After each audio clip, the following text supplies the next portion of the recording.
அண்மை செய்தி. ஜனநாயகன் படத்திற்கு தணிக்கை சான்றிதழ் வழங்க உத்தரவிடக் கோரிய வழக்கு சென்னை உயர்நீதிமன்றத்தில் விசாரணை நடைபெற்று வருகிறது. ஜனநாயகன் படத்திலிருந்து தணிக்கை குழு அறிவுறுத்தல் படி நீக்கப்பட்ட காட்சிகள் எவை என்று உயர்நீதிமன்றம் கேள்வி எழுப்பியுள்ளது. அண்மை செய்தியாக பார்த்து வருகிறோம். ஜனநாயகன் படத்திற்கு தணிக்கை சான்றிதழ் வழங்க உத்தரவிடக் கோரிய வழக்கு சென்னை உயர்நீதிமன்றத்தில் விசாரணை நடைபெற்றது. ஜனநாயகன் படத்திலிருந்து தணிக்கை குழு அறிவுறுத்தல் படி நீக்கப்பட்ட காட்சிகள் எவை என்று உயர்நீதிமன்றம் கேள்வி எழுப்பியிருக்கிறது.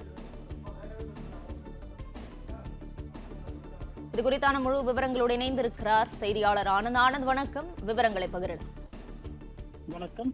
ஜனநாயகன் படத்திற்கு தணிக்கை சான்றிதழ் வழங்க உத்தரவிடக் கோரிய வழக்கினுடைய விசாரணை தற்போது தொடங்கியிருக்கிறது. சென்னை உயர்நீதிமன்ற நீதிபதி PT ஆஷா முன்பாக இந்த விசாரணை தொடங்கியிருக்கிறது.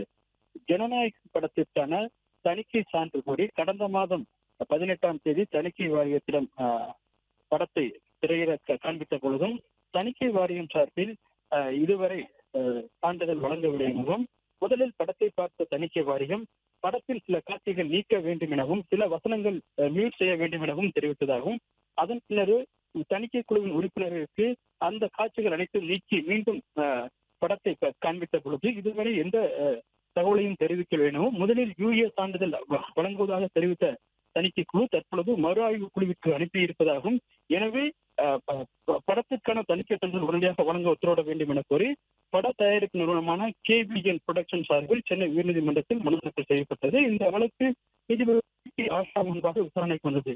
நேற்றே இந்த வழக்கு விசாரணைக்கு வந்த பொழுது படத்தில் இரு மத உணர்வுகளை தூண்டும் விதத்தில் இருப்பதாக புகார் வந்ததன் அடிப்படையில் மறு தணிக்கை குழுவிற்கு அனுப்பப்பட்டதாக தெரிவிக்கப்பட்டது. இதனையடுத்து அந்த கடிதத்தை தாக்கல் செய்ய முடியும், புகார் கடிதத்தை தாக்கல் செய்ய முடியும் நீதிபதி உத்தரவிட்டிருந்தார். இந்த நிலையில் இந்த வழக்கு தற்பொழுது நீதிபதி PT ஆஷா முன்பாக விசாரணைக்கு வந்தது.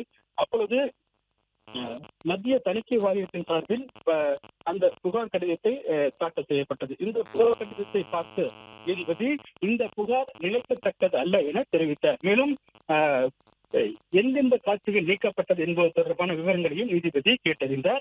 மேலும் அப்பொழுது மத்திய தணிக்கை வாரியத்தின் சார்பில் ஆஜராகி இருந்த கூடுதல் சொலிசிட்டர் ஜெனரல் AR சுந்தரேசன் பதில் மனு தாக்கல் செய்ய அனுமதிக்காமல் நீதிமன்றம் கேட்கும் அனைத்து கேள்விகளுக்கும் முழுமையாக பதில் அளிக்கப்படும் எனவும், மேலும் இந்த விஷயத்தை பொறுத்தவரை நாங்கள் சட்டப்படிதான் செயல்பட்டு வருவதாகவும் தணிக்கை வாரியத்தின் சார்பில் தெரிவிக்கப்பட்டது. தொடர்ந்து வாதங்கள் நடைபெற்று வருகின்றது.